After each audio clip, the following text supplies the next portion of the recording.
আসসালামু আলাইকুম প্রিয় দর্শক, আশা করি সকলেই ভালো আছেন। আজকে আলোচনা করব ভিটামিন এ এর উৎস এবং উপকারী দিক সম্পর্কে। ভিটামিন এ এর দু প্রকারের উৎস রয়েছে, প্রাণিজ উৎস এবং উদ্ভিজ্জ উৎস। প্রাণিজ উৎসের মধ্যে উল্লেখ করা যেতে পারে যকৃৎ অর্থাৎ গরু, মুরগির লিভার, ডিমের কুসুম, দুধ ও দুগ্ধজাত খাবার, মাখন এবং মাছের তেল যেমন কড লিভার অয়েল। এছাড়াও উদ্ভিজ্জ উৎস বিটা ক্যারোটিন সমৃদ্ধ।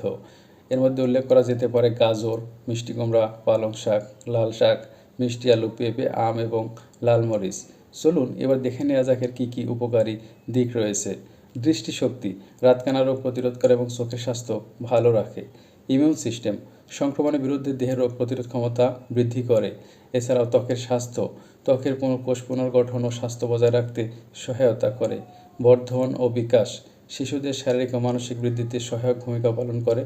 প্রজনন স্বাস্থ্য, পুরুষ ও নারীর উভয়ের প্রজনন ক্ষমতা বজায় রাখতে সহায়তা করে। অ্যান্টিঅক্সিডেন্ট, কোষকে ক্ষতিকর ফ্রি রেডিক্যাল থেকে রক্ষা করে। ধন্যবাদ।